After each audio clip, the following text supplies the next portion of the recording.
qu'est-ce que vous pourriez nous dire sur Napoléon, Pierre-Jean Chalençon? Eh bien, Napoléon était quelqu'un qui était drôle, qui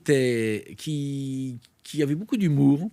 Il n'était pas forcément petit, parce que souvent les gens disent Napoléon était petit. Il faisait 1m68,6. Il n'était pas grand. Non, mais très mauvais au basket. 1m68, très mauvais au basket. Mais 1m68,6. À l'époque, c'était c'est pas 1m80. Ça représente 1m80. Donc Napoléon n'était pas si grand.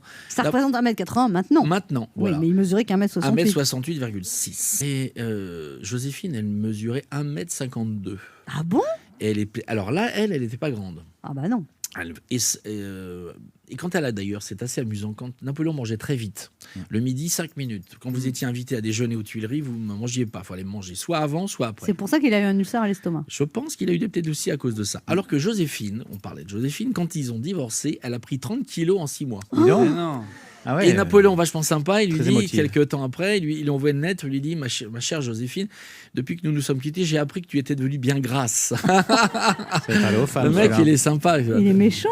Il était comme à l'époque. Quoi. Et Marie-Louise d'Autriche, alors, c'était ça? Alors, Marie-Louise d'Autriche, c'était une coquine. Elle l'a voilà. Une grosse savais. coquine. Ah bon? Il l'a rencontré, il se l'est tapé tout de suite dans le carrosse, en forêt de Fontainebleau. Ah oui? Je vous assure que c'est vrai. Et il est ressorti de là, il était tout heureux. Et il a dit, disons, les Autrichiennes, elles ont du tempérament. Et pourquoi ils étaient tous les deux dans le carrosse? Parce qu'il y avait la grève. Il y avait la grève de la RATP et de la SNCF. Et donc, il n'y avait pas de Transilien. Comment vous savez qui s'est tapé Marie-Louise dans le carrosse? Parce que j'ai récupéré le caleçon. Parce qu'il y avait des témoins et on l'a su. Ah non, mais c'est assez étonnant. Et pour parler... Ils étaient que tous les deux dans le carrosse. Oui, heureusement. Ouais. C'était quand même pas. Et Napoléon, il était comme ça, prompt à tromper Joséphine? Non, ils s'étaient séparés. Ils étaient déjà séparés. Il avait répudié, il était à nouveau célibataire et donc il a attendu. Voilà. Il était très chaud. Et voilà. Mais bon, pour Marie-Louise... Ils avaient combien de différence d'âge, Napoléon et Marie-Louise?